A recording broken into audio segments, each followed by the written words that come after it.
10 वर्षों से ऑफलाइन में आपके विश्वसनीय संस्थान स्टूडेंट क्लासेस प्रयागराज के कॉन्सेप्ट, ट्रिक और प्रैक्टिस सीरीज में आप सबका हार्दिक स्वागत है।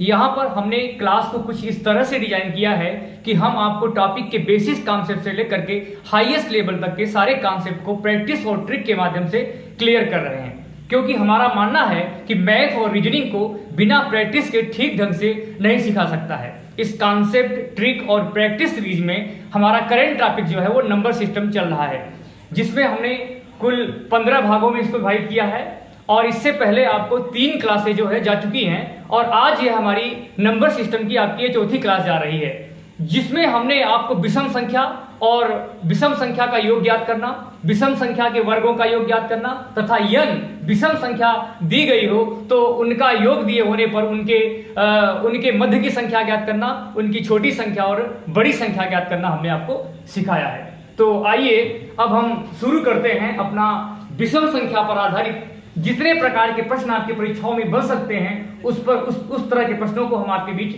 ला रहे हैं। तो ये आपका पहला प्रश्न जो कि विषम संख्या पर आधारित है वो जा रहा है और इस प्रश्न में दिया गया है कि प्रथम विषम संख्या क्या है और इसमें आपके सामने ये 4 विकल्प दिया गया है और ये पहला विकल्प है आपका 2, दूसरा विकल्प है आपका 1, तीसरा विकल्प है आपका 3 और चौथा विकल्प है आपका 0। तो जैसा कि आपने इसके पहले विषम संख्या के बारे में पढ़ा, उसमें भी प्रथम सम संख्या जो होती थी वो 2 होती थी, उसी तरह से आपकी प्रथम विषम संख्या जो है वो 1 होगी और ये आपका विकल्प नंबर 2 ये आपका सही है। और चलिए अब मैं बढ़ता हूं आपके दूसरे प्रश्न की तरफ और इस प्रश्न में दिया गया है कि क्रमिक विषम संख्या में कितने का अंतर होता है। तो ये आपके सामने 4 विकल्प हैं। पहला विकल्प है आपका 3, दूसरा विकल्प है आपका 1, तीसरा विकल्प है आपका 2 और ये आपका चौथा विकल्प 4 है। तो आप जानते हैं कि प्रथम क्रमिक विषम संख्या के मध्य जो डिफरेंस होता है वो 2 का होता है। जैसा कि आप लोग जान सकते हैं कि 1 के बाद 3 के बाद 5 के बाद 7 इसी प्रकार से 1-2 करके आपकी संख्याएं बढ़ती जाती हैं। तो ये आपका विकल्प नंबर दूसरा जो है, तीसरा जिसमें आपका 2 दिया है वो आपका सही है। चलिए अब मैं बढ़ता हूं आपके तीसरे सवाल की तरफ और इस प्रश्न में दिया गया है, प्रश्न पूछा जा रहा है कि एक विषम संख्या 2a-3 है तो हमें बताना है कि अगली विषम संख्या क्या होगी। और आपके सामने ये 4 विकल्प है। पहला विकल्प है आपका 2a-5, दूसरा विकल्प है आपका 2a-1, तीसरा विकल्प है आपका 2a+4 और आपके सामने ये चौथा विकल्प है 2a-2। तो चलिए हम आप सवाल को देख लेते हैं कि 2a-3 आपकी एक विषम संख्या है और पूछा जा रहा है कि इसकी अगली विषम संख्या क्या होगी। जैसा कि आपको पता है कि अगली विषम संख्या ज्ञात करने के लिए हमको 2 जोड़ना होगा, तो अगर हम 2 जोड़ेंगे तो -3 और +2 जुड़ करके आपका जो मान होगा वो 2a-1 यहाँ पर आ जाएगा। तो आप देख रहे हैं कि आपके विकल्प नंबर 2 में जो 2a-1 दिया है वही आपका सही है। लेकिन हमको इस बात का याद रखना है कि क्रमिक विषम संख्या के बीच कितने का अंतर होता है और हमें आगे जाने पर 2 जोड़ना है और पीछे जाने पर 2 हमको घटाना पड़ेगा। तो चलिए अब मैं बढ़ता हूं आपके चौथे प्रश्न की तरफ और इस चौथे प्रश्न में सवाल दिया गया है कि एक विषम संख्या 3a-5 है तो पूछ रहा है कि उसके ठीक पहले की विषम संख्या क्या होगी। ये आपके सामने 4 विकल्प जा रहे हैं। पहला विकल्प है आपका 3a-6, दूसरा विकल्प है आपका 3a-7, तीसरा विकल्प है आपका 3a-3 और आपके सामने ये चौथा विकल्प है 3a-2। तो आपको ये बात याद रखनी है कि एक विषम संख्या जो आपकी 3 वो 3a-5 थी और सवाल में पूछा जा रहा है कि उसके ठीक पहले की विषम संख्या। तो आप समझ सकते हैं कि ठीक पहले का मतलब है हमको -2 करना पड़ेगा और यहाँ पर आप देखेंगे कि 3a-5 में से 2 घटाएंगे तो आपकी जो वैल्यू आएगी वो 3a-7 आएगी, क्योंकि हमें 2 संख्याएं 2 मान पीछे आना है और जब -5 में -2 घटाएंगे तो आपकी वैल्यू जो होगी वो 3a-7 आएगी। और आप देख सकते हैं कि जो आपका विकल्प नंबर तीसरा है, दूसरा है कि 3a-7 आपका वही सही है। तो चलिए अब मैं बढ़ता हूं आपके अगले सवाल की तरफ और ये 5वां सवाल आपके स्क्रीन पर अब जाने वाला है। तो ये इस 5वें सवाल में पूछा गया है कि एक विषम संख्या आपकी 2a+9 दी गई है तो पूछा जा रहा है कि इसके ठीक पहले की विषम संख्या क्या होगी। और आपके सामने ये 4 विकल्प है। पहला विकल्प है आपका 2a+11, दूसरा विकल्प है आपका 2a+7, तीसरा विकल्प है आपका 2a + 5 और आपके सामने ये चौथा विकल्प जा रहा है 2a - 7। तो आप देखेंगे कि यहां पर आपका मान पॉजिटिव में है, तो 2a + 9 आपका मान दिया है और पूछा जा रहा है कि ठीक पहले की। जैसा कि आप पहले भी जान चुके हैं कि ठीक पहले की विषम संख्या याद करने के लिए हमको 2 घटाना होगा, और यहां पर जब आप +9 में -2 घटाएंगे तो आपकी जो वैल्यू आएगी वो 2a + 7 यहां पर आ जाएगी। तो जल्दी जल्दी आप लोग इस सवालों को हल लगा लीजिए।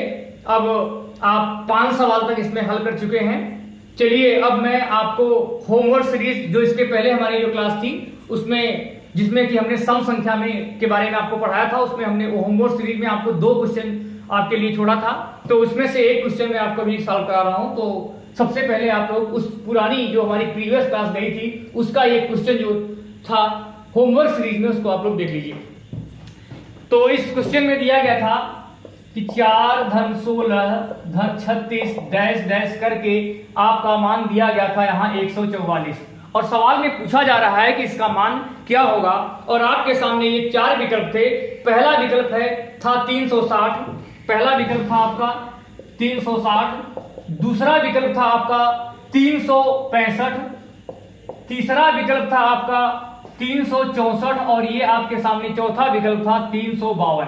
तो जल्दी से आप लोग इस सवाल को समझ लीजिए। ये आपका होमवर्क सीरीज का जो सम संख्या पर आधारित था उस पर आधारित ये प्रश्न है। और आपको ये ध्यान रखना है कि सबसे पहले आपको ये ध्यान रखना है कि 4 का मतलब क्या है। 2 दूनी 4, 4 चौक 16, 6 छक्के 36। ऐसे सवालों को जब आपको हल करना है तो सबसे पहले आपको क्या करना है कि यह देखना है कि ये संख्या कैसी है। ये जो संख्या आपकी है शुरू से है और सम संख्या के वर्गों की योग है। तो सबसे पहले हमको क्या करना है कि अंतिम मान का हमको वर्गमूल निकालना है।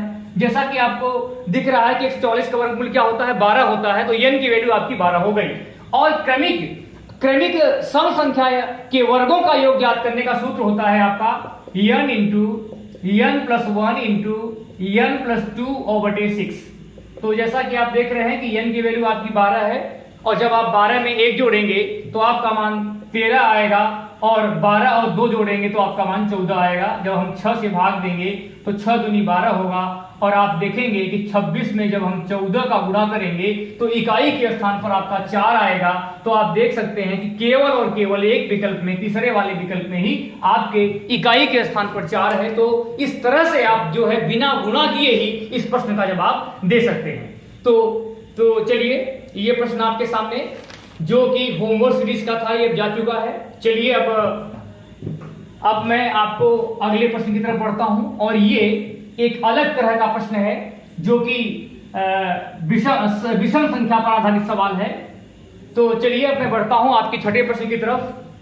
तो चलिए मैं शुरू करने जा रहा हूं कि ऐसे प्रश्नों का योग ज्ञात करना, प्रथम n विषम संख्याओं का योग ज्ञात करने का सूत्र सबसे पहले आपको समझना पड़ेगा। तो चलिए आपके सामने ये सवाल आ रहा है कि प्रथम 4 विषम संख्या का योग क्या होगा। जैसा कि आपको स्क्रीन पे सवाल दिख रहा होगा, और इसमें आपके सामने 4 विकल्प दिए हैं। पहला विकल्प है आपका 15, दूसरा विकल्प है आपका 20, तीसरा विकल्प है आपका 16 और आपके सामने ये चौथा विकल्प है 21। तो इसके लिए आपका सूत्र होता है प्रथम n विषम संख्या का योग बराबर n² होता है।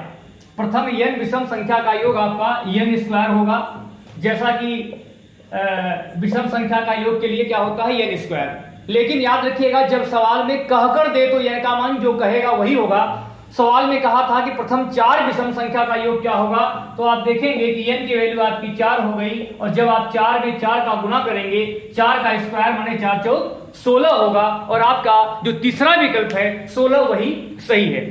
अब देख सकते हैं, लेकिन एक तरीका इसको लगाने का और भी है कि अगर मैं आपसे कहता कि प्रथम 4 विषम संख्या का योग ज्ञात करिए, तो आप क्या करते, पहले 1 लिखते, फिर 3 लिखते, फिर 5 लिखते, फिर 7 लिखते, तब जोड़ते, तब जाकर के आपका मान 16 आता। ये छोटा सवाल था, आप तुरंत लगा सकते थे, इस तरीके से भी लगा सकते थे। लेकिन अगर यही सवाल आपका आ जाए कि प्रथम 100 विषम संख्या का योग आप ज्ञात करिए, तो आपके लिए प्रॉब्लम हो जाएगी। तो आपको इस बात का ध्यान रखना है कि कैसे हम सवाल को कम से कम समय में लगाएं, क्योंकि परीक्षा में जितने कम समय में आप सवाल लगाएंगे उतना ही आपके लिए अच्छा होगा। तो याद रखिएगा कि इस सूत्र के माध्यम से हम सवाल को बहुत ही आसानी से जल्दी से लगा लेंगे। तो चलिए अब ये सवाल आपका खत्म हुआ। अब मैं बढ़ रहा हूं आपके अगले सवाल की तरफ, और ये 7वां सवाल आपके सामने स्क्रीन पर दिख रहा होगा। और इस सवाल में दिया गया है, पूछा गया है कि 1 धन 3 धन 5 और डैश डैश करके आपका मान 19 दिया गया है और पूछ रहा है कि इसका योग क्या होगा। ये आपके सामने 4 विकल्प हैं। पहला विकल्प है आपका 361, दूसरा विकल्प है आपका 100, तीसरा विकल्प है आपका 380 और चौथा विकल्प है आपका 110। तो सबसे पहले आपको इस बात का ध्यान रखना है कि ये सवाल जो पूछा गया 1 3 5 डैश डैश 19 करके दिया है और आप याद रखिएगा कि इसमें n की वैल्यू 19 नहीं होगी। जब भी आपका मान, सबसे पहले तो आपको यह भी पता नहीं होगा कि ये विषम है कि नहीं है, तो बिना कुछ समझे आपको सबसे पहले ये समझना पड़ेगा कि 1 धन 3 धन 5 बराबर 19 दिया गया है, तो इसका मतलब है कि ये विषम संख्या है, जैसा कि आपको पहले बताया जा चुका है, और ये शुरुआत से है और कहां तक लिखी गई है, 19 तक लिखी गई है। जब इस तरह के मान हो तो n का मान निकालने के लिए आपको करना क्या है कि अंतिम मान में 1 जोड़ करके आपको 2 से भाग देना है। और जब आप अंतिम मान, जैसा कि आपको दिख रहा है 19, और जब आप 19 में 1 जोड़ेंगे तो 20 आएगा और 20 में 2 का भाग देंगे तो आपका 10 मान आ जाएगा। तो आप देख सकते हैं कि n की वैल्यू तो आपको 10 आ गई और सूत्र जो हमने पहले लिखाया था वही सूत्र आपका काम करेगा, और जब 10 में आप 10 का गुणा करेंगे तो 10 धम्मा आपका 100 हो जाएगा। इसके पहले के सवाल और इस सवाल में सूत्र तो आपका वही काम कर रहा है, लेकिन उस सवाल में आपकी n की वैल्यू जो कहता था वही होता था। लेकिन जब आपका सवाल इस तरह से लिख करके देगा तो ऐसी कंडीशन में आपको करना क्या है कि अंतिम मान में 1 जोड़ करके 2 से भाग देंगे, वह आपकी n की वैल्यू होगी, जैसा कि हमने आपको यहां पर दिखा दिया। उसके बाद जो n का मान आएगा उस n के मान को हम स्क्वायर के रूप में सवाल को लगा लेंगे।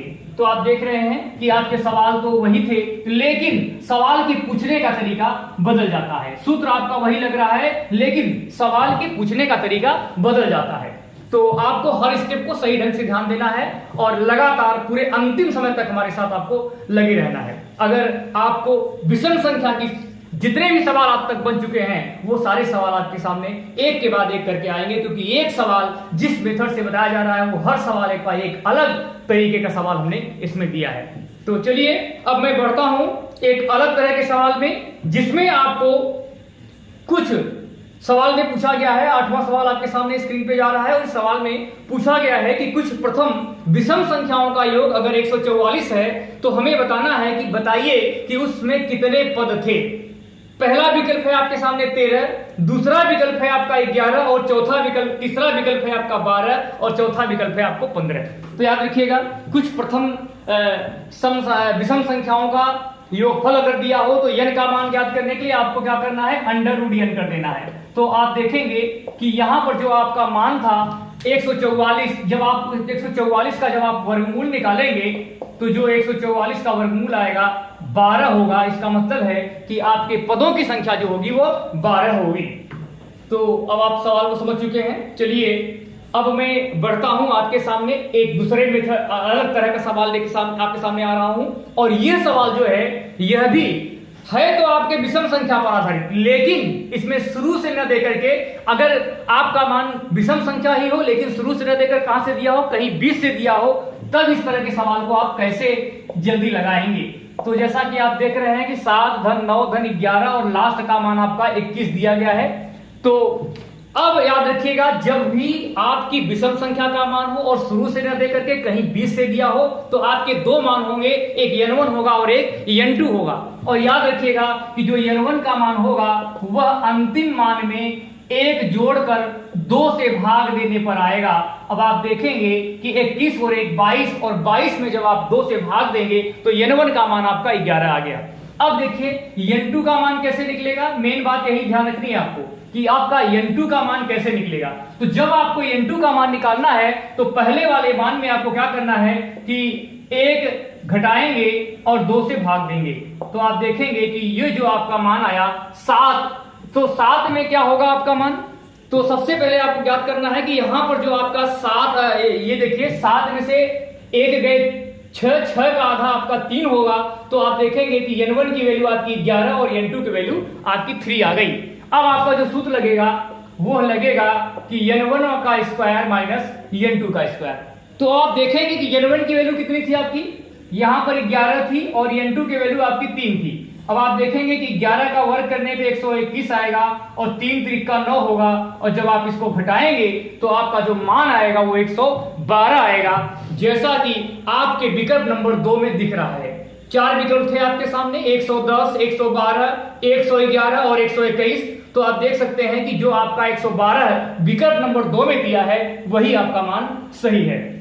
तो जल्दी से आप लोग इस तरह के सवाल को लगा लीजिए। हमें यहां पर ध्यान क्या देना है कि दिया गया मान आपका कैसा है, विषम संख्या है, और चूंकि दिया गया मान आपका बीच में है तो आपको 2 बातें याद रखनी है कि इसमें जो मान होंगे वो 2 मान होंगे, एक n1 का और एक n2 का। तो आपको याद रखना है कि n1 का मान कैसे निकलना है, 1 जोड़ करके अंतिम मान में 2 से भाग देकर, और n2 का मान जो आपको निकलना है वो पहले मान में 1 घटाकर 2 से भाग देकर के हम निकालेंगे। तो थोड़ी छोटी बातें अगर आप ध्यान रखेंगे तो आपके सवाल में किसी तरह की कोई प्रॉब्लम नहीं आने वाली है। तो चलिए, अब इस तरह के सवालों को आप समझ चुके हैं। आइए अब हम कुछ अलग तरह के सवाल आपके सामने ला रहे हैं, जिसमें कि प्रथम विषम संख्या के वर्गों का योग। अभी तक जो सवाल था वो आपका साधारण सवाल थे, जिसमें कि प्रथम विषम संख्या का योग पूछा जाता था, चाहे शुरू से हो चाहे बीच से हो। लेकिन अब मैं जो सवाल ला रहा हूं वो विषम संख्या के वर्गों के योग का सवाल है।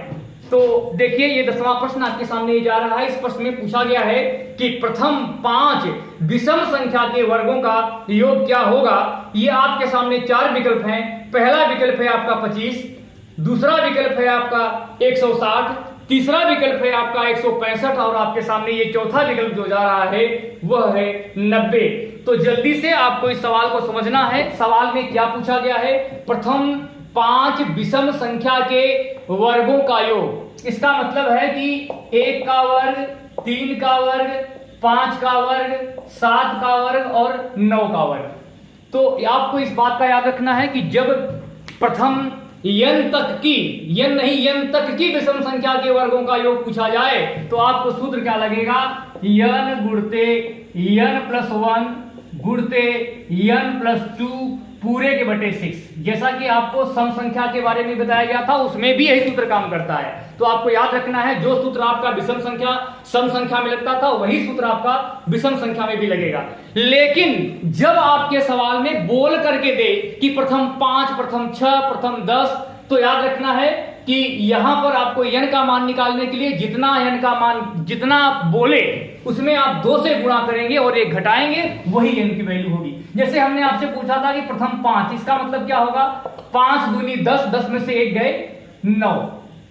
अब आप समझ सकते हैं कि हमने 9 क्यों लिखा, क्योंकि देखेंगे कि 1 का स्क्वायर, 3 का स्क्वायर, 5 का स्क्वायर, 7 का स्क्वायर और 9 स्क्वायर का स्क्वायर। अब आप देखेंगे कि ये 5 तक आ रहा है, तो 5 दूनी 10 में से 1 घटाएंगे तो आपकी वैल्यू 9 आएगी, और यही 9 आपके ये n का मान होगा।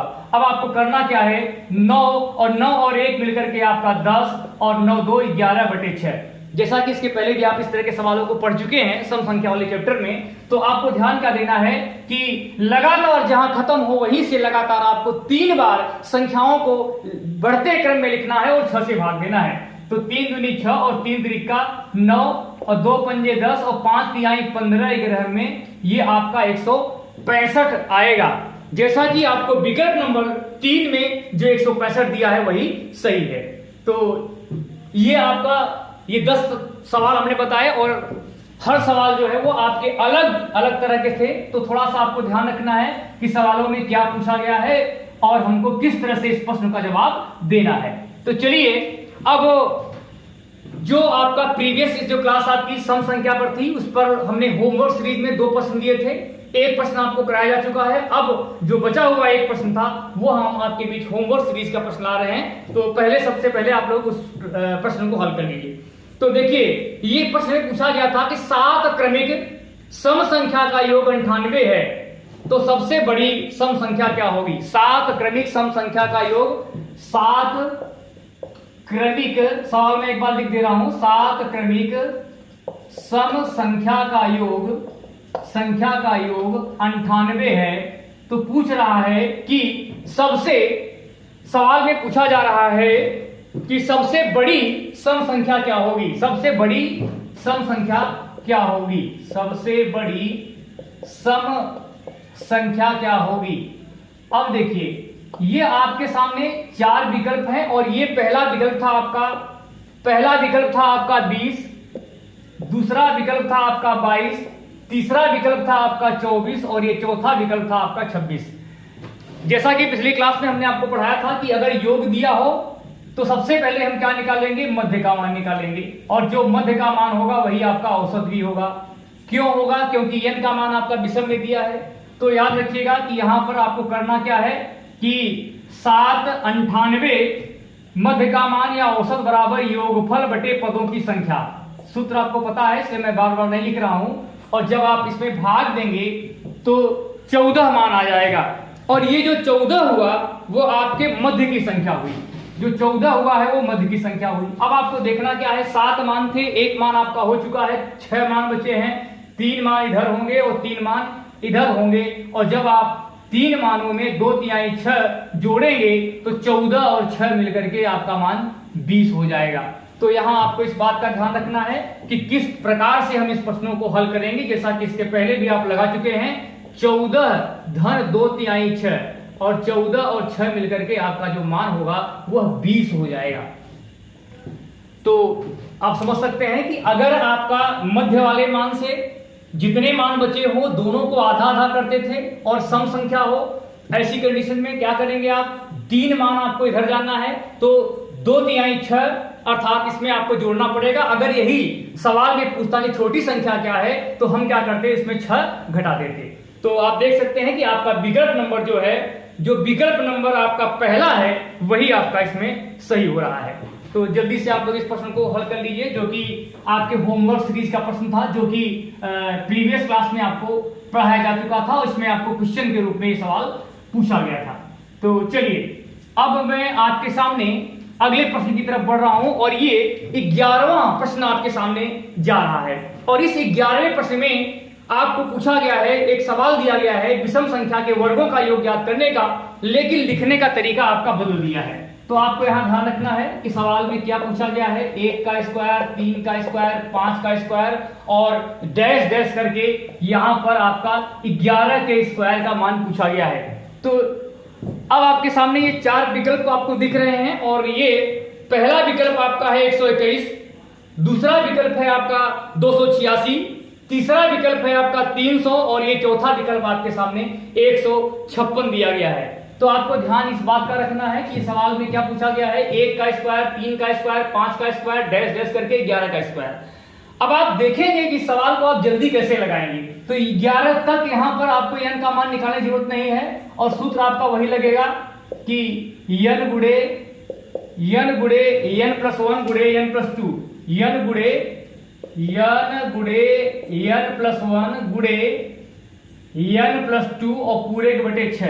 तो आपको ध्यान देना है कि 11 गुड़े 12 गुड़े 13 बटे 6 आप करेंगे तो 11 दूनी 22, और जब आप 22 में 13 का गुना करेंगे तो जो आपका मान आएगा वह 286 आएगा। जैसा कि आप देख सकते हैं कि 13 दूनी 26, 13 दूनी 26 और 2 28, 286, और ये आपके विकल्प नंबर दूसरे में आपको मिल रहा है। लेकिन आप सोचिए कि अगर आपको ये ट्रिक न पता होती, नियम न पता होता, तो आप इस सवाल को कैसे लगाते।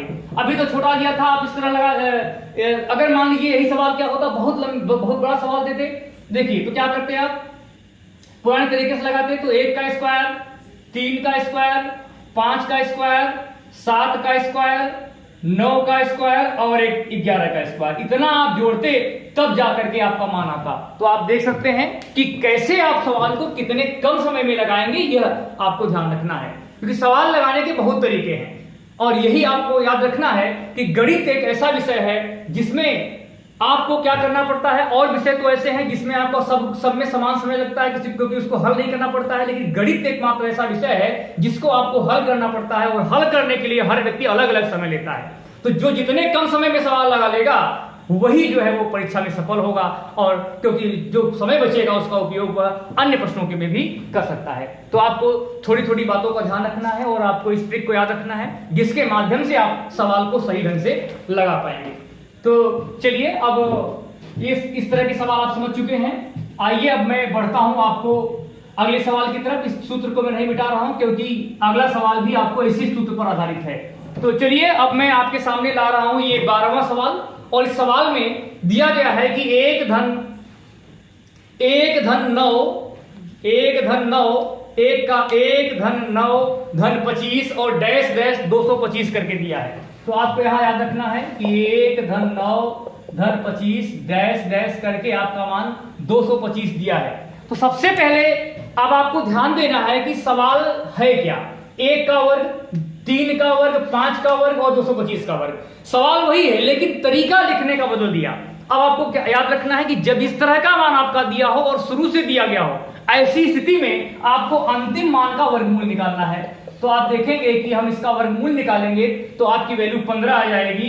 तो अब क्या करेंगे आप 15 गुणे 16 गुणे 17/6 इसको आप काट सकते हैं।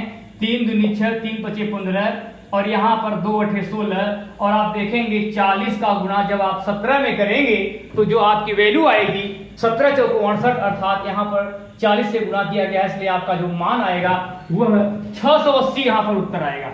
जैसा कि ये विकल्प नंबर आपके तीसरे में 680 दिया गया है। तो आप देखेंगे कि सवाल आपका 2 ही था जो इसके पहले पूछा गया, लेकिन इस सवाल में सिर्फ और सिर्फ अंतर है लिखने का।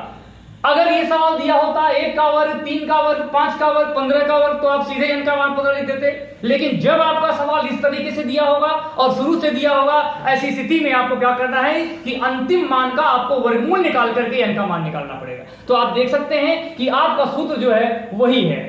बदलाव सिर्फ और सिर्फ आपको क्या करना है कि सवाल किस तरीके से पूछा गया, हम n की वैल्यू कैसे निकालेंगे, आपको यही थोड़ा ध्यान रखना पड़ेगा। तो चलिए अब मैं बढ़ता हूं आपके अगले सवाल की तरफ। तो आप इस सवाल को ध्यानपूर्वक लगाते रहिए। तो जैसा कि आपको पता है कि हम नंबर सिस्टम की जो है आपको कंप्लीट क्लास दे रहे हैं और ये आपकी चौथी क्लास जा रही है जो कि आपके विषम संख्या पर आधारित है। और प्रत्येक क्लास के बाद आपको प्रैक्टिस भी मिलता है।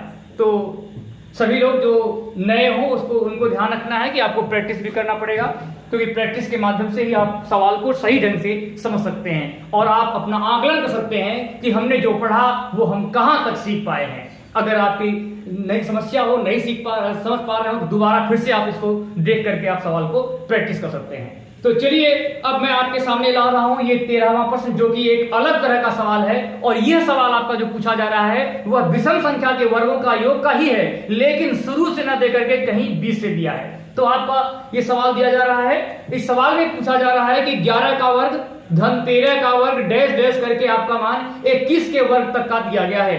और आपको ये आपके सामने 4 विकल्प हैं। पहला विकल्प है आपका 1606, दूसरा विकल्प है आपका 1605, तीसरा विकल्प है आपका 1611 और ये आपके सामने चौथा विकल्प है आपका 1609। तो अब देखिए सवाल को आप एक बार समझ लीजिए कि 11 का वर्ग 13 का वर्ग डैश डैश करके आपका जो मान है वो 21 के वर्ग का दिया है। तो सबसे पहले आपको यह बात समझनी है कि आपका ये दिया गया मान विषम संख्या का ही है, लेकिन यह जो सवाल है वो शुरू से न देकर के कहीं 20 से दिया है। तो यहां पर आपको ये याद रखना पड़ेगा कि अगर दिया गया मान आपका विषम संख्या के वर्गों का योग हो पूछा जाए और शुरू से न देकर के कहीं 20 से पूछा जाए, ऐसी स्थिति में आपके 2 मान होंगे, एक n1 और एक n2। तो याद रखना है कि n1 का मान कैसे निकलेगा। n1 का मान निकालने के लिए आपको करना क्या है कि अंतिम मान देखिए यहां पर 21 है तो n1 का मान आपको क्या हो जाएगा 21 हो जाएगा, क्योंकि हमने कहा था n तक की बात हो रही है, याद रखिएगा वर्गों का है ये। और n2 का मान जो होगा जो जहां से शुरू हुआ है उससे आपका 2 कम हो जाएगा। तो थोड़ी थोड़ी बातों को आपको ध्यान रखना है जिससे आपका सवाल कभी गलत नहीं होगा। 21 तक की बात करेंगे तो यहां याद रखना है कि अगर विषम संख्या हो और शुरू से न दे करके कहीं 20 से दिया गया हो तो ऐसी स्थिति में जो n1 का मान होगा वो अंतिम मान होगा, लेकिन n2 का मान जहां से शुरू हुआ है उससे 2 कम, अर्थात शुरुआत आपकी 11 से थी तो 11 में जब आप 2 कम करेंगे तो आपकी वैल्यू 9 हो जाएगी। अब आपको क्या करना है, उसी सूत्र को 2 खंडों में बांट देना है, n1 और n2 के रूप में आपको बांटना है। तो आप याद रखेंगे कि n1 गुणे n1 + 1 गुणे n1 + 2 और पूरे के बटे 6। और इसी तरह आपको क्या करना है कि माइनस करके यहां पर आपको n2 गुणे n2 + 1 गुणे n2 + 2 और पूरे के बटे 6। अब आपको क्या करना है जैसा कि इसके पहले भी आप सम संख्या में इस सूत्र को लगा चुके हैं। दोनों का सूत्र वही होता है, चाहे विषम संख्या का हो चाहे सम संख्या का हो। थोड़ी सी अगर ध्यान रखेंगे, जो पिछली क्लास हमारी देखे थे उनको प्रॉब्लम बिल्कुल नहीं होने वाली है। तो आप देख सकते हैं कि 21 यहाँ पर n1 का मान है, तो 21 गुणे 22 गुणे 23 बटे 6, 21 गुणे 22 गुणे 23 बटे 6 और माइनस यहां पर आपका मान 9 है, तो 9 गुणे 10 गुणे 11 बटा 6। इसको क्या करेंगे, आप काट लेंगे, तो 3 दूनी 6 और 3 सते 21, 2 ग्रह में 22, 3 दूनी 6, 3 त्रिका 9 और 2 पंजे 10, 5 तिहाई 15 ग्रह में 165 आएगा। और यहां जब आप 77 में 23 का जब आप गुणा करेंगे तो आपका मान 1771 आएगा। इसको आप लोग गुणा कर लीजिएगा। 1771 में जब आप 165 घटाएंगे तो जो आपका मान आएगा वह 1606 आएगा। जैसा कि आपके 1606 आपके विकल्प नंबर पहले में ही दिख रहा है। तो इस तरह के प्रश्न आपकी समस्या नहीं रहेंगे। जब भी इस तरह के सवाल आए आपको दो बातें याद रखनी है कि n1 और n2 का मान आपका अलग अलग निकलेगा और सूत्र में इसमें हम दो पार्ट में बांट देते हैं। जैसा कि इसके पहले भी हमने आपको सम संख्या वाले सवाल में इस तरह के सूत्र या इसी सूत्र के माध्यम से आप सम संख्या के वर्गों के योग को भी जो मध्य से दिया गया है उसको हम ज्ञात कर सकते हैं। तो चलिए, अब इस तरह के सवाल आप समझ चुके हैं। अब आइए, अब मैं सूत्र को नहीं मिटाऊंगा क्योंकि अगला सवाल भी इसी सूत्र पर आधारित है। तो जल्दी से आप लोग इस सूत्र को ध्यान रखिएगा और इसको नोट कर लीजिएगा। क्यों? क्योंकि इससे आपका समय बचने वाला है। नहीं तो आपका क्या करते होंगे कि बहुत लंबा समय लेंगे और लगाते रह जाएंगे और समय बीत जाएगा। तो चलिए, अब मैं बढ़ता हूं आपके अगले सवाल की तरफ। सवाल तो वही है लेकिन लिखने का तरीका आपका बदल गया है। तो आप देख सकते हैं कि सवाल आपका दिया गया है यहाँ पर 81। तो सबसे पहले आप लोग इस सवाल को आप लोग देख लीजिए कि सवाल हमने आपको क्या दिया है। सवाल में हमने दिया है कि आपको कि 81 धन 121 डैश डैश करके आपका मान 361 दिया गया है और पूछा जा रहा है कि इसका मान क्या होगा। ये आपके सामने चार विकल्प हैं। पहला विकल्प है आपका 1240, दूसरा विकल्प है आपका 1245, तीसरा विकल्प है आपका 1246 और चौथा विकल्प है आपका 1250। तो सबसे पहले आपको ध्यान रखनी है कि सवाल तो वही थे लेकिन लिखने का तरीका आपका क्या हो गया, यहां पर बदल गया। तो सबसे पहले याद रखिएगा कि जब भी इस तरह के सवाल हो, विषम संख्या का हो और मध्य से दिया गया हो लेकिन लिखने का तरीका इस तरह से हो, तो n1 का मान जो होगा वो अंतिम मान के वर्गमूल करने पे आएगा। जैसा कि आपको दिख रहा है कि यहां पर अगर हम 361 का वर्ग करेंगे तो 19 आ जाएगा, वर्गमूल करेंगे तो 19 का हो जाएगा। और यहां जो आएगा n2 का मान जो होगा वो पहले मान का वर्गमूल निकालकर 2 घटाने पर। तो आप देखेंगे कि 9 9 81 अर्थात 9 है तो 2 कम करेंगे तो आपकी वैल्यू आपकी 7 हो जाएगी। तो इसके पहले के सवाल और इस सवाल में अंतर सिर्फ इतना है कि लिखने का अंतर है।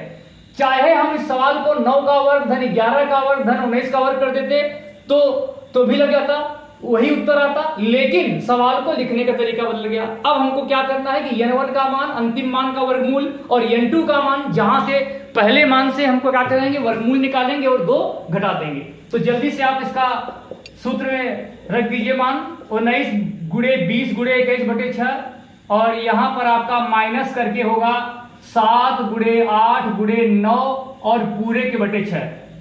तो 3 दूनी 6, 3 सते 21, 2 धम्मा 20, 3 दूनी 6, 3 त्रिका 9 और 2 चौक 8।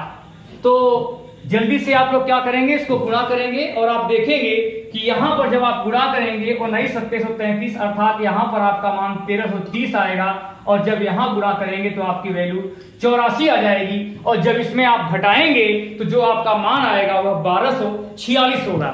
1246 होगा जो कि आपके विकल्प नंबर तीसरे में आपको दिख रहा है। तो थोड़ी थोड़ी बातों को अगर आप ध्यान देते जाएंगे तो आपके सवाल कभी भी गलत नहीं होंगे। अब आप देख सकते हैं कि आपका कितना समय बच रहा है। नहीं तो आप क्या करते 81 121 169 इस तरह से आप पूरा लिखते जोड़ते तब जाकर के आपका मान आता। तो आपको कितने कम समय में सवाल लगाना है वही आपकी खासियत है भाइयों। तो चलिए इस प्रश्नों को आप लोग देखते रहिए और इस प्रश्न के तरह ही आपको और भी प्रश्न प्रैक्टिस के लिए आपको दिए जाएंगे। जैसा कि हर क्लास के बाद आपको प्रैक्टिस मिलती है तो ध्यानपूर्वक जो इस प्रश्नों को ध्यान से देखते रहेंगे। एक एक सवाल आपके एक अलग अलग वैरायटी के सवाल हैं और प्रैक्टिस के लिए आपको जो हमारा डिस्क्रिप्शन बॉक्स में है, उसमें आप जा करके प्रैक्टिस कर सकते हैं। तो चलिए अब मैं बढ़ता हूं आपके 15वें सवाल की तरफ, और ये 15वां सवाल अब आपके स्क्रीन पर दिख रहा है। और इस सवाल में दिया गया है कि ये 3 क्रमिक विषम संख्या का योग 93 है, तो मध्य की संख्या क्या होगी। ये आपका अलग तरह का सवाल है जिसमें कुछ विषम संख्याओं का योग दिया होता है और उनमें n का मान दिए होने पर मध्य की संख्या ज्ञात करना। ये आपके सामने 4 विकल्प हैं। पहला विकल्प है आपका 30, दूसरा विकल्प है आपका 32, तीसरा विकल्प है आपका 31 और चौथा विकल्प आपके सामने 28 जा रहा है। जैसा कि इसके पहले भी आप लोग पढ़ चुके हैं कि अगर हमें मध्य की संख्या ज्ञात करनी हो तो याद रखिएगा कि मध्य की संख्या ही औसत होती है जबकि n का मान आपका विषम है। तो यहां पर आपको सूत्र क्या होता है कि योग बटे पदों की संख्या, योग बटे पदों की संख्या। तो आप देखेंगे कि यहां पर 93 था, जब 93 में आप 3 से भाग देंगे तो आपकी वैल्यू जो आएगी वो 31 आएगी। तो पहला विकल्प आपका 30 है, दूसरा विकल्प आपका 32 है, तीसरा विकल्प 31 और चौथा विकल्प 28। तो आप देख सकते हैं कि आपका तीसरा विकल्प जो 31 दिया था वही आपका सही है। जैसा कि इस तरह के प्रश्न आप पहले भी पढ़ चुके हैं, बस बदला क्या है आपका n वो विषम, वो इसके पहले की क्लास में सम संख्या का था, इसमें क्या है विषम संख्या का। तो जल्दी जल्दी आप लोग इस प्रश्नों को लगा दीजिए। अभी मैं सूत्र को नहीं मिटा रहा हूं, क्योंकि यही सूत्र आपको आगे भी काम देगा। और ये नाम बदल करके क्या हो जाएगा, अब औसत ज्ञात करना। तो जल्दी से आप लोगों को इस बात का ध्यान रखना है कि अगला जो प्रश्न आपके सामने जा रहा है इसमें कुछ क्रमिक विषम संख्याएं दी गई हैं जिनका योगफल दिया गया है, आपको सबसे छोटी संख्या ज्ञात करनी है। तो चलिए तो आइए देखते हैं अब 16वां प्रश्न जो कि आपके स्क्रीन पर दिख रहा होगा। इस प्रश्न में पूछा जा रहा है कि 7 क्रमिक विषम संख्या का योगफल 287 है और सबसे छोटी विषम संख्या क्या होगी। तो सबसे पहले आपको ये ध्यान रखना है कि ये सवाल जो है वो अलग तरह का है। इसके पहले जो सवाल आपके मिले थे वो दूसरे तरह के थे। इस सवाल में आपके सामने 4 विकल्प दिए जा रहे हैं और पहला विकल्प है आपका 35, दूसरा विकल्प है आपका 40, तीसरा विकल्प है आपका 42 और चौथा विकल्प आपका 43 है। तो आइए देखते हैं कि इस सवाल को हम कैसे लगाते हैं। तो यहां पर आपको याद रखना है कि औसत बराबर औसत ही यहां पर मध्य की संख्या होगी। और क्यों होगी, क्योंकि n का मान आपका विषम संख्या है। तो आप देख सकते हैं कि औसत या मध्य की संख्या बराबर योगफल बटे पदों की संख्या, योगफल बटे पदों की संख्या है। तो आप देखेंगे कि योगफल आपका दिया गया था 287 और जब इस सवाल में आप क्या करेंगे 7 से भाग देंगे तो जो आपका मान आएगा 41 आएगा। लेकिन जो 41 आया यह आपकी मध्य की संख्या है। जैसा कि आप देख सकते हैं कि मध्य की संख्या, इसके पहले भी आपको हमने सवाल पढ़ाया था कि मध्य का मान अगर आपका दिया हो, n का मान आपका विषम में हो, तो ऐसी स्थिति में मध्य का मान आपको कहाँ रखना है, यहाँ रखना है। इसके बाद जितने मान हो उसको आधे आधे, जैसे मान लीजिए 7 मान है तो 7 में 1 तो हो चुका है, अब आपके कितने मान बचे हुए हैं 6 मान, और 6 में 3 दाईं तरफ होगा और 3 बाईं तरफ होगा। अब देखिए दाईं तरफ ज्ञात करना हो तो जितने मान हो 2 से गुणा करेंगे, उसके बाद हम जोड़ेंगे अर्थात बड़ी संख्या के लिए, और छोटी संख्या निकालनी तो हम क्या करेंगे 2 तिहाई 6 में इसमें हम घटा देंगे जितने भी मान हो। तो आप देख सकते हैं कि यहाँ पर जो आपका पूछा गया है वो छोटी संख्या पूछी गई है। तो मध्य का मान आपका यहाँ होगा, और जब यहाँ से आप 3 मान पीछे हटेंगे तो आपकी जो वैल्यू होगी 2 तिहाई 6 और 41 में से 6 घटाएंगे तो आपका मान जो आएगा वो 35 आएगा। जैसा कि आपके विकल्प नंबर जो है वो दूसरे पहले में दिख रहा है। तो जल्दी से आप लोग इस तरह के सवाल को लगा लीजिए। जब भी आपके परीक्षा में इस तरह के सवाल आए तो आपको कैसे लगाना है, आपको ध्यान रखना है कि सबसे पहले आपको मध्य की संख्या निकालनी पड़ेगी यदि n का मान भी विषम में दिया गया हो तब। तो मध्य का मान आ गया, 7 मान थे, 7 मान से 1 मान तो हो चुका है आपका मध्य में, अब बचे हैं 6 मान। 6 में क्या करेंगे, डिवाइड करेंगे 2 पार्ट में, 3 दाईं तरफ और 3 दाईं तरफ और 3 बाईं तरफ। अगर आपको बड़ी संख्या निकालनी है तो जितने मान हो 2 से गुणा करके उसमें जोड़ेंगे, लेकिन छोटी संख्या निकालने के लिए हम क्या करेंगे, इसमें हम घटा देंगे। तो जल्दी से आप लोग लगा लीजिए जिससे मैं अगले प्रश्न की तरफ बढ़ूं। और चलिए अब आपके सामने अगले तरह का प्रश्न जाने वाला है, और ये 17वां प्रश्न अब आपके सामने स्क्रीन पे दिख रहा होगा। और इस प्रश्न में दिया गया है कि 11 क्रमिक विषम संख्याओं का योग 319 है। पूछा जा रहा है कि सबसे बड़ी संख्या क्या होगी। 11 क्रमिक विषम संख्या का योग 319 है, सबसे बड़ी संख्या क्या होगी। एकदम वही सूत्र यहां भी काम करेगा। 319 में आप 11 से भाग देंगे तो आपका मान 29 आ जाएगा। सूत्र आपका पहले वाला ही, अर्थात यहां पर सूत्र आपका लगेगा कि मध्य की संख्या या औसत बराबर, यहां पर आप लिखेंगे कि मध्य की संख्या बराबर योगफल बटे पदों की संख्या, योगफल बटे पदों की संख्या। आपका 29 मान आ गया। आपको क्या करना है, 11 मान थे, अब करना क्या है आपको, एक मान हो चुका है, 5 मान इधर और 5 मान इधर। तो आपको याद रखना है कि हमें निकालना क्या है, छोटी निकालना है कि बड़ी संख्या निकालनी है। तो आपको बड़ी संख्या निकालनी है तो आपको दाईं तरफ इधर जाना पड़ेगा। 2 2 4 2 6 2 8 2 10, 1 2 3 4 5, अर्थात 2 पंजे 10। एक तरीका और भी है कि आप लगातार 2 मान जोड़ते जाइए तब भी आ जाएगा, लेकिन जल्दी लगाना हो तो 2 है तो 5 मान है, 2 पंजे 10 कर देंगे। अब आप 29 में 10 अब जोड़ेंगे तो आपका जो मान आएगा वो 39 या 39 आएगा, जो कि आपके विकल्प नंबर दूसरे में आपको दिख रहा है। तो थोड़ी बातों को आपको ध्यान रखना है कि सवाल को आपको किस तरह के लगाना है, और सूत्र आपका पहले वाला ही है, कोई बदलाव नहीं है। तो थोड़ी थोड़ी बातों को अगर आप ध्यान रखेंगे तो सवाल को आप बहुत ही आसानी से जल्दी से लगा पाएंगे, और जो आपके लिए बहुत ही कारगर सिद्ध होगा परीक्षा भवन में। तो चलिए अब मैं आपको अलग तरह का प्रश्न देने जा रहा हूं, और ये 18वां प्रश्न अब आपके सामने स्क्रीन पर दिख रहा होगा। इस प्रश्न में दिया गया है कि 9 क्रमिक विषम संख्या का योग 189 है, तो पूछ रहा है कि उनका औसत क्या होगा। 9 क्रमिक विषम संख्या का योग 189 है, तो पूछा जा रहा है कि उनका औसत क्या होगा। ये आपके सामने 4 विकल्प दिख रहे हैं। पहला विकल्प है आपका 20, दूसरा विकल्प है आपका 19, तीसरा विकल्प है आपका 21 और चौथा विकल्प आपके सामने ये 23 दिया गया है। तो अब आप ध्यान रख सकते हैं कि औसत बराबर सूत्र होता है योगफल बटे, औसत बराबर होगा आपका सूत्र योगफल बटे पदों की संख्या, योगफल बटे पदों की संख्या। और आप देखेंगे कि आपका जो पदों का योग था 189 था और संख्या थी आपकी 9। जब आप भाग देंगे तो 21 बार जाएगा, और आपके विकल्प नंबर तीसरे में जो 21 दिया है वही आपका सही है। तो चलिए अब मैं आपके सामने अगला प्रश्न आ रहा हूं, इस प्रश्न को आप लोग लगा लीजिए। अगला प्रश्न आपके सामने जा रहा है 19वां, और इस प्रश्न में पूछा जा रहा है, दिया गया है कि 7 क्रमिक विषम संख्या का औसत 39 है, तो पूछ रहा है कि मध्य की संख्या क्या होगी। अब आपके सामने 4 विकल्प हैं, पहला है 38, दूसरा है 39, तीसरा है 40 और चौथा है 47। तो आपको ये बात याद रखनी है कि अगर औसत या मध्य की संख्या दोनों वही होती है यदि n का मान विषम संख्या हो। तो याद रखिएगा कि यदि n का मान विषम संख्या हो तो जो आपका औसत होगा वही क्या होगी, मध्य की संख्या भी होगी। बस इतने से आपका सवाल लग गया। तो याद रखिएगा कि बहुत ही आसान सवाल था कि औसत ही मध्य की संख्या तब होती है जबकि आपके n का मान भी विषम ही हो, क्योंकि विषम मान में ही आपके मध्य की संख्या बनती है। तो इस बात को अगर आप याद रखेंगे तो आपका सवाल तुरंत, आपको बिना कुछ देखे ही तुरंत आपका सवाल का जवाब मिल जाएगा। तो अब आप बढ़िए अगले सवाल की तरफ, और ये 20वां सवाल अब आपके स्क्रीन पर दिख रहा होगा।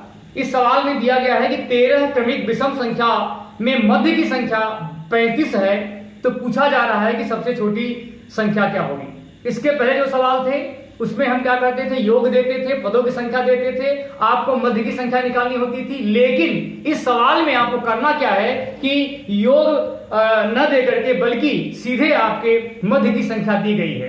तो बहुत ही आसान सवाल है। अब आपके सामने 4 विकल्प हैं, 22, 25, 23 और 21। तो जल्दी से आपको याद रखना है कि मध्य की संख्या तो आपकी दी गई है, मध्य की संख्या दी गई है। और कितने पद थे आपके, पद थे आपके 13 पद थे। तो आपको क्या करना है कि 13 जो पद हैं वो 6 मान इधर होंगे और 6 मान किधर होंगे। याद रखिएगा 13 पदों में एक तो हो चुका, बचा कितना आपका 1 2 3 4 5 6, 1 2 3 4 5 और 6, अर्थात 13 में से एक हो चुका है, 12 बचा है। 12 को हम 2 पार्ट में बांटेंगे, 6 दाईं तरफ और 6 बाईं तरफ। तो आप देखेंगे कि हमको 6 इधर जाना है, बड़ी निकालना है कि छोटी। सबसे पहले तो हमको ये ध्यान रखना है छोटी निकालना है तो हमको बाईं तरफ जाना पड़ेगा और घटाना पड़ेगा। तो 2 छंगे 12, और जब आप मध्य की संख्या जो आपकी कितनी दी गई थी, मध्य की संख्या जो आपकी 35 दी गई थी, जब आप 35 में 12 घटाएंगे तो आपका जो मान आएगा वो 23 आएगा। जैसा कि आपके विकल्प नंबर तीसरे में 23 दिख रहा है। तो बहुत ही आसान सवाल थे। जो आपको ध्यान रखना है कि यहाँ पर आपको योग नहीं देकर के सीधे मध्य की संख्या दे दी जाए, और n का मान अगर विषम है तो इसको सीधे आप 2 पार्ट में बांटेंगे, अर्थात 1 मान हो चुका है, 13 मान थे, 6 मान दाईं तरफ, 6 मान बाईं तरफ, और बीच में 1 मान। छोटी निकालना है तो जैसे 6 मान थे 2 छंगे 12 करेंगे, और आप क्या करेंगे, इसमें घटाएंगे। तो जल्दी से आप लोग लगा लीजिए, छोटी के लिए घटता है और बड़ी के लिए जुड़ता है। चलिए, इस तरह के सवाल जब भी आपके परीक्षा में आएंगे तो अब आपके लिए समस्या नहीं रहेगी। तो आइए अब मैं बढ़ता हूं आपके अगले तरह के सवाल के लिए, और ये 21वां सवाल आपके सामने दिख रहा होगा, जिसमें दिया गया है कि 5 क्रमिक विषम संख्या में मध्य की संख्या 41 है। तो पूछ रहा है कि सबसे बड़ी संख्या क्या होगी। जैसा कि इसके पहले भी सवाल यही था कि मध्य की संख्या का सवाल था, और आपके सामने ये 4 विकल्प दिए जा रहे हैं। पहला विकल्प है आपका 43, दूसरा विकल्प है आपका 47, तीसरा विकल्प है आपका 45, और चौथा विकल्प है आपका 49। तो जल्दी से आपको इस बात का ध्यान रखना है कि इसको कैसे हम लगाएंगे, और याद रखना है कि यहाँ पर भी वही सूत्र काम करेगा। मध्य की संख्या आप यहाँ लिखेंगे, और आप देखेंगे कि 5 क्रमिक संख्या थी, तो 5 का मतलब है कि 2 दाईं तरफ और 2 बाईं तरफ, और इधर आप +2 करेंगे, इधर आप -2 करेंगे।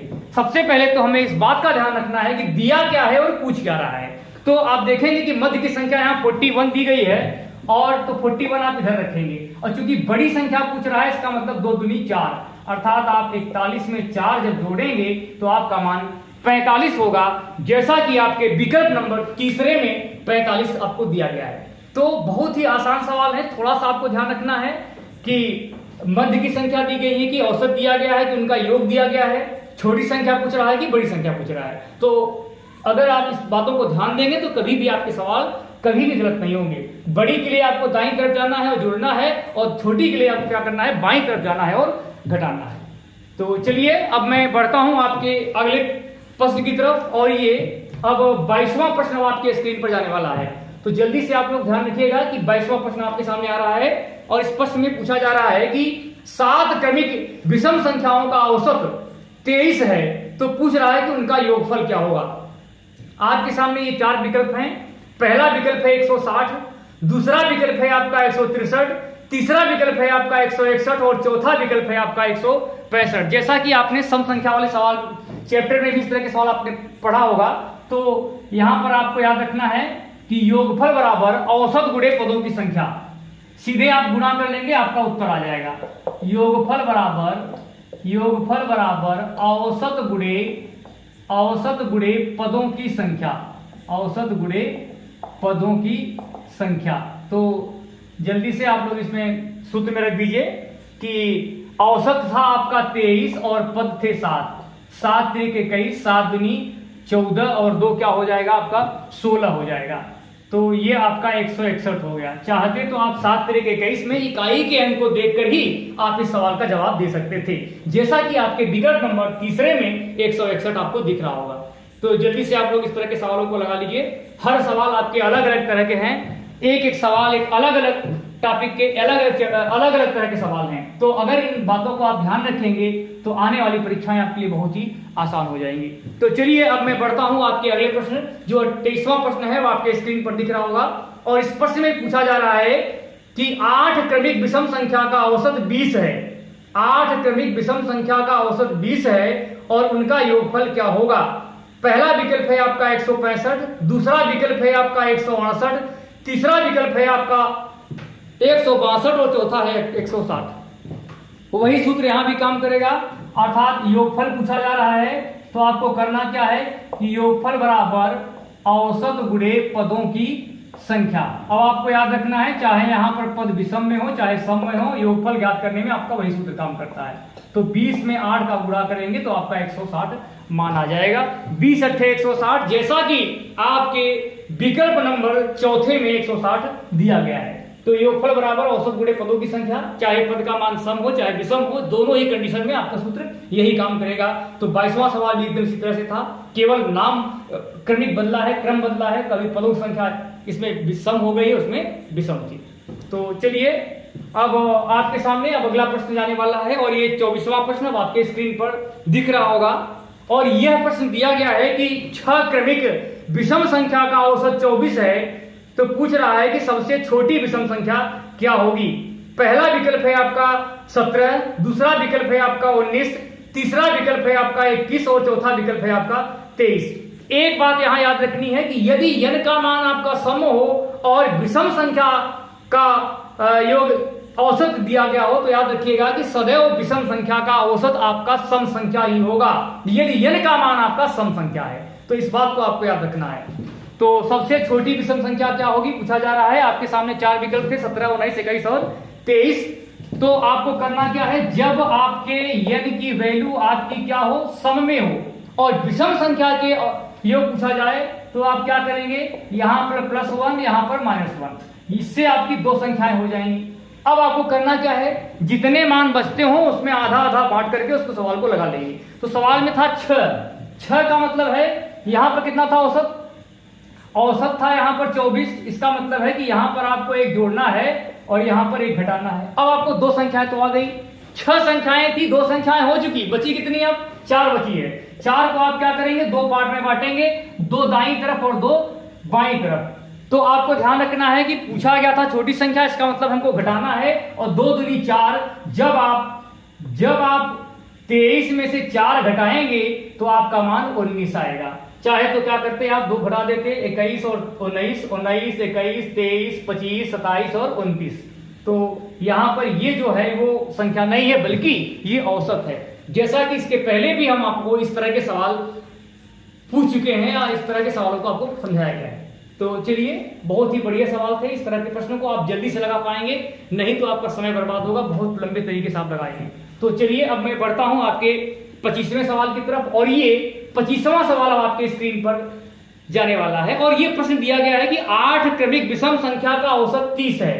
8 क्रमिक विषम संख्या का औसत 30 है, सबसे बड़ी विषम संख्या क्या होगी। ये आपके सामने 4 विकल्प, पहला विकल्प है 33, दूसरा है आपका 35, तीसरा है आपका 39 और चौथा है आपका 37। तो 8 क्रमिक विषम संख्या का औसत, तो आप याद रखना है कि औसत यहां पर आपका होगा, जैसा कि इसके पहले हमने आपको बताया कि औसत यहां होगा, यहां +1 और यहां -1 करेंगे। इसके बाद जो बचती हैं इधर +2 2 और यहां पर इधर क्या करेंगे आप -2 2 जाएंगे। तो आपको ध्यान रखना है कि औसत इसमें आपका 30 दिया गया है, तो ये 30 तो औसत हो गया। अब यहां पर एक जोड़ेंगे 31, यहां जो घटाएंगे तो 29। ये आपकी 2 संख्याएं हो गई। 8 संख्याएं थी, 2 संख्याएं हो चुकी हैं, बची कितनी संख्या है आपकी, 6 संख्याएं। 6 का मतलब है 3 दाईं तरफ और 3 आपको किधर जाएगा, बाईं तरफ। अब हमको यह ध्यान रखना है कि हमको पूछा क्या जा रहा है, बड़ी संख्या पूछा जा रहा है। तो आप देखेंगे जब बड़ी संख्या पूछे तो जितने संख्याएं हैं 2 से गुणा कर दो।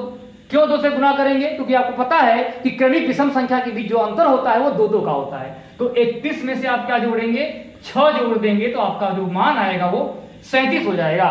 जैसा कि आपके विकल्प नंबर 4 में 37 आपको दिख रहा है। तो जल्दी से आप लोग इन सवालों को लगा लीजिए, बहुत अच्छे सवाल हैं।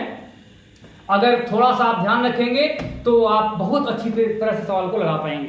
तो चलिए, अब 25 सवाल तक आपका ये कंप्लीट हो चुका है और अब मैं बढ़ता हूं आपके अगले सवाल की तरफ। और ये 26वां सवाल आपके सामने स्क्रीन पर जाने वाला है। 26वें प्रश्न में दिया गया है कि 6 क्रमिक विषम संख्या का योग 240 है। 6 क्रमिक विषम संख्या का योग 240 है, सबसे छोटी विषम संख्या क्या होगी। आपके सामने 4 विकल्प हैं, पहला है 40, दूसरा है 38, तीसरा है आपका 35 और आपका चौथा है 42। तो जल्दी से आपको ध्यान रखना है कि यहां पर आपका मान योग दिया है। तो याद रखिएगा कि अगर योग दिया हो तो सबसे पहले आप औसत निकालेंगे। यहां मध्य की संख्या नहीं निकलेगी। क्यों नहीं निकलेगी, क्योंकि n का मान आपका सम संख्या है। तो क्या करना है आपको, औसत बराबर योगफल बटे पदों की संख्या, औसत बराबर योगफल बटे पदों की संख्या करेंगे। तो योगफल कितना दिया है आप देख सकते हैं, 240 दिया है। अगर आप 6 से भाग देंगे तो आपकी वैल्यू जो आएगी वो 40 आएगी। और ये 40 मध्य की संख्या नहीं है बल्कि औसत है। क्यों नहीं है मध्य की संख्या, क्योंकि n का मान आपका विषम नहीं बल्कि सम दिया गया है। तो आपको करना क्या है, यहाँ पर मध्य की संख्या आप 40 लिखेंगे। बार बार मैं सूत्र नहीं लिखाऊंगा क्योंकि उसी सवाल को आप कई बार, सवाल वही है लेकिन तरीके थोड़ा बदल गए हैं, तो इसको आप ध्यान रखिएगा, सूत्र आपका वही लग रहा है। 40 यहाँ पर मध्य की संख्या हो गई। अब करना क्या है, इधर आप क्या करेंगे, एक जोड़ेंगे और बाईं तरफ आप क्या करेंगे, एक घटाएंगे। दो संख्याएं तो आपकी आ चुकी हैं। संख्याएं कितनी थी, संख्याएं थी आपकी 6, दो संख्याएं हो चुकी, कितनी बची हैं, 4। और 4 को जब आप दो पार्ट में बांटेंगे तो दो दाईं तरफ जाएंगी और दो बाईं तरफ जाएंगी। और हमको यहां ध्यान रखना है कि हमें जो संख्या पूछी गई है वो छोटी संख्या पूछी गई है। छोटी के लिए आपको बाईं तरफ जाना है और दो संख्याएं माने 2 दूनी 4, जब आप 39 में से 4 घटाएंगे तो आपकी जो वैल्यू आएगी वो 35 आएगी। तो थोड़ी थोड़ी बातों को आपको ध्यान रखना है कि पूछा क्या गया है, दिया क्या गया है, छोटी पूछा गया है कि बड़ी पूछा गया है। तो जल्दी से आप लोग लगा लीजिए कि इस सवाल में आपका जो आंसर आएगा वो 35 आएगा। अगर यही सवाल पूछता बड़ी संख्या क्या होगी तो 41 में आप 4 जोड़ते और आपका मान 27 हो जाता। तो चलिए अब मैं आपके सामने ला रहा हूं अगला प्रश्न, जो 27वां प्रश्न है और अब ये आपके सामने स्क्रीन पर जाने वाला है। और इस 27वें प्रश्न में दिया गया है कि 10 क्रमिक विषम संख्या का योगफल 10 क्रमिक विषम संख्या का योगफल 300 है, सबसे छोटी विषम संख्या क्या होगी। 10 क्रमिक विषम संख्या का योगफल 300 है, सबसे बड़ी विषम संख्या क्या होगी। आपके सामने 4 विकल्प हैं, 37, दूसरा है 41, तीसरा है 39, चौथा है आपका 43। तो आपको करना क्या है, यहां पर विषम संख्या औसत नहीं बल्कि क्या निकलेगी यहां पर मध्य की संख्या। तो जल्दी से देखिए कि मध्य की संख्या सूत्र क्या होता है, मध्य की संख्या बराबर औसत गुणे औसत बटे पदों की संख्या, औसत बटे पदों की संख्या। तो आप देखेंगे कि 300 में जब आप 10 का भाग देंगे तो आपका 30 आएगा। और ये जो 30 आया वो है क्या, ये 30 आपका मध्य की संख्या है। और आप देख सकते हैं कि 30 अगर मध्य की है तो इधर एक जोड़ेंगे इधर एक घटाएंगे। अब आपको देखना है कि पूछा क्या जा रहा है, सबसे बड़ी संख्या। 10 संख्याएं थी, 2 संख्याएं हो चुकी, इसका मतलब 8 बची हैं। 8 में 4 दाईं तरफ जाएगा और 4 आपका मान बाईं तरफ होगा। हमको बड़ी संख्या निकालनी है, इसलिए 2 चौको 8, 31 में से हम 8 जोड़ेंगे तो आपका मान 39 हो जाएगा। तो याद रखिएगा कि अगर मुझे बड़ी संख्या निकालनी हो तो जितनी संख्याएं दाईं तरफ हो यहां इस संख्या से, उसमें हम क्या करेंगे, दाईं तरफ संख्या से हम क्या करेंगे, जितने मान हो गुणा करेंगे 2 से और जोड़ देंगे। तो 2 चौको 8, 31 में आप अगर 8 जोड़ेंगे तो आपका मान 9 आएगा। तो जल्दी से आप लोग इस सवाल को लगा लीजिए। तो आज आप लोगों को 27 सवाल तक बताया जा चुका है। चलिए अब मैं बढ़ता हूं आपके अगले प्रश्न, और ये अंतिम प्रश्न आपके सामने जा रहा है। तो जल्दी से आप लोग इस प्रश्न को ध्यान दीजिएगा। ये प्रश्न आपके सामने जा रहा है, उस प्रश्न में पूछा जा रहा है कि 3 क्रमिक विषम संख्या का गुणनफल यदि 12075 हो तो मध्य की संख्या क्या होगी। पहला विकल्प है आपका 20, दूसरा विकल्प है आपका 29 और तीसरा विकल्प है आपका 23 और चौथा विकल्प है आपका 21। तो जल्दी से आप लोग इस सवाल का जवाब दीजिए। हमको यहां पर इकाई के अंक का ध्यान रखना है। आपके सामने 4 विकल्प थे, पहला था 20, दूसरा था आपका 29, तीसरा था आपका 23 और चौथा जो मान था वो था आपका 29। तो हमने आपसे कहा कि मध्य की संख्या, अगर मध्य की संख्या यहां पर 20 कभी नहीं हो सकती है। क्यों नहीं हो सकती है मध्य की संख्या 20, तो आपको यहां ध्यान रखना है कि मध्य की संख्या 20 क्यों नहीं होगी। क्यों, क्योंकि अगर मध्य की संख्या 20 मान लेंगे तो वो विषम नहीं होगी बल्कि सम हो जाएगी। तो अब देखिए अगली सवाल में, देखिए यहां पर 29 अगर मानते हैं तो एक 27 और एक 31, जब आप गुणा करेंगे तो यहां पर 5 नहीं आएगा बल्कि 3 आएगा इकाई पर।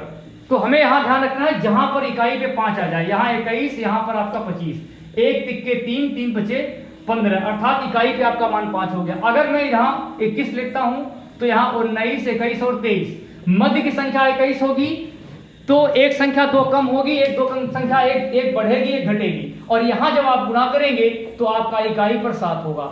हमने यहां देखा कि इस सवाल को आपको केवल और केवल विकल्प के माध्यम से जल्दी लगा देना है, क्योंकि आपके विकल्प में 12075, सवाल में जो गुणनफल था वो 12075 था, अर्थात इकाई के स्थान पर 5 जिसको गुणा करने पर 3 क्रमिक संख्याओं को आ जाए वही आपका उत्तर होगा।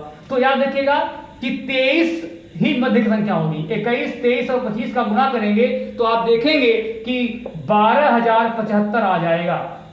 12,000 कितना आ जाएगा? 75 आ जाएगा। अब आप सोचेंगे कि हमने इसको गुणा भी नहीं किया और हम जान कैसे गए?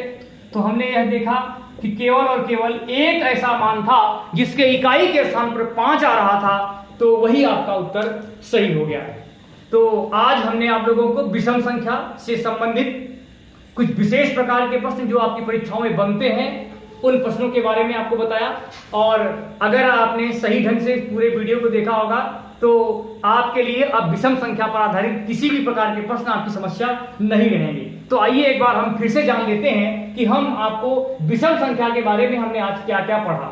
तो आप देख सकते हैं कि विषम संख्या के बारे में सबसे पहले हमने पढ़ा कि विषम संख्या छोटी क्या होती है, इसके अलावा क्रमिक विषम संख्या के बीच कितने का अंतर होता है। इसके अलावा हमने आपको बताया कि विषम संख्या का योग क्या होता है, विषम संख्या का योग शुरू से दिया हो तब क्या हो, बीच से दिया हो तब क्या हो। इसके अतिरिक्त आपको बताया गया कि यदि विषम संख्या के वर्गों का योग ज्ञात करना हो, शुरू से हो और बीच से हो तब कैसे होता है। इसके अतिरिक्त हमने आपको बताया कि यदि विषम संख्या का योग दिया हो तो उनका पदों की संख्या दिए होने पर उनका हम औसत कैसे निकालते हैं या मध्य का मान कैसे निकालते हैं, n का मान सम हो तब और n का मान विषम हो तब। और इसके अतिरिक्त हमने आपको बताया कि कैसे हम उनके द्वारा यदि उनका औसत या विषम संख्या या औसत दिया गया हो या मध्य की संख्या दी गई हो तो हम कैसे उनके द्वारा छोटी या बड़ी संख्या को ज्ञात करते हैं। तो आज के लिए बस यही तक। जैसे पिछले क्लास की बात, इस क्लास में भी हम आपके लिए कुछ होमवर्क के क्वेश्चन छोड़े जा रहे हैं जिसको कि आपको हल करके इस भेजना है। तो चलिए अब आपके सामने ये प्रश्न जा रहे हैं जो कि होमवर्क सीरीज के हैं। और इस प्रश्न में दिया गया है कि 169 धन 225 डैश डैश करके 441 का मान क्या होगा। और ये आपके सामने 4 विकल्प हैं। पहला विकल्प है आपका 1483, दूसरा विकल्प है आपका 1481, तीसरा विकल्प है आपका 1485 और आपका चौथा विकल्प है 1487। तो जल्दी जल्दी जिनको आ रहा हो वो इन प्रश्नों का जवाब कमेंट बॉक्स में लिख करके दे सकते हैं। तो चलिए अब मैं होमवर्क सीरीज में आपका ये दूसरा सवाल दे रहा हूं। और इस सवाल में दिया गया है कि 5 क्रमिक विषम संख्या का औसत यदि 37 हो, 5 क्रमिक विषम संख्या का योगफल यदि 37 हो तो पूछ रहा है कि सबसे छोटी विषम संख्या क्या होगी। और आपके सामने ये 4 विकल्प दिए जा रहे हैं। पहला विकल्प है आपका 31, दूसरा विकल्प है आपका 33, तीसरा विकल्प है आपका 35 और ये आपका चौथा विकल्प है 37। तो आज मैं अपनी क्लास को यहीं समाप्त कर रहा हूं और ये होमवर्क सीरीज का जो आपके पास प्रश्न गया है इसको आपको हल करके कमेंट बॉक्स में इसका उत्तर देना है। और इस चैप्टर से संबंधित प्रैक्टिस क्लास के लिए आप हमारे डिस्क्रिप्शन बॉक्स में जाकर के वीडियो के आप इस क्वेश्चन को हल कर सकते हैं। तो आज के लिए बस इतना ही। धन्यवाद।